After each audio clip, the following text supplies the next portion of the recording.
პარიზის სააპელაციო სასამართლომ ნამახვან ჰესის საქმეზე საერთაშორისო არბიტრაჟის გადაწყვეტილება დაადასტურა, რომლის მიხედვით საქართველოს კომპანია ენკასთვის 400 მილიონი დოლარის გადახდა შეაჩერა, ვიდრე სააპელაციო სასამართლო საბოლოო განაჩენს გამოიტანს.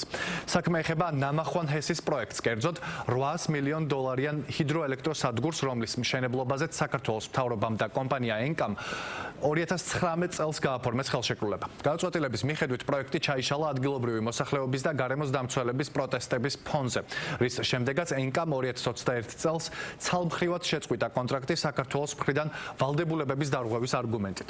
საერთაშორისო საარბიტრაჟო სასამართლოს ტრიბუნალმა საქართველოს დაავალდებულა გადაეხადა ენკასთვის დაახლოებით 400 მილიონი ამერიკული დოლარი. პასუხად საქართველომ წარადგინა მტკიცებულება, რომ 400 მილიონი სახელმწიფო თავდაცვის ბიუჯეტის 60%-ს და იუსტიციის სამინისტროს ბიუჯეტის 250%-ს შეადგენს.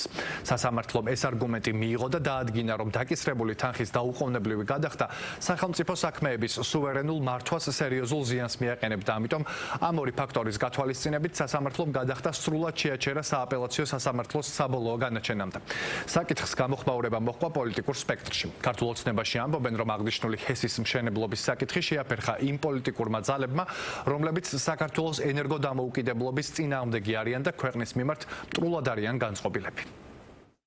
ჩვენი ქვეყნის ინტერესი შედის ენერგეტიკული თვალსაზრისით, ელექტროენერგიის თვალსაზრისით საქართველო იყოს დამოუკიდებელი ქვეყანა. მაშინ, როდესაც ჩვენ ვხედავთ, რომ გარკვეული ჯგუფები ეწინააღმდეგება ასეთი პროექტების განხორციელებას, ეს რა თქმა უნდა არის ქვეყნის წინააღმდეგ გადადგმული ნაბიჯები. არასამთავრობო სექტორი გვახსოვს, ჩვენ ენერგეტიკის მინისტრი რო ვიყავი, ძალიან ხშირად აპროტესტებდნენ ხოლმე ჰიდროელექტროსადგურების მშენებლობას, იმიტომ რომ ისინი გარედან ფინანსდებოდნენ. ის რომ ამ ეტაპზე დაუყოვნებლივი აღსრულება შეჩერებული ეს ბუნებრივია არის პოზიტიური საკითხი.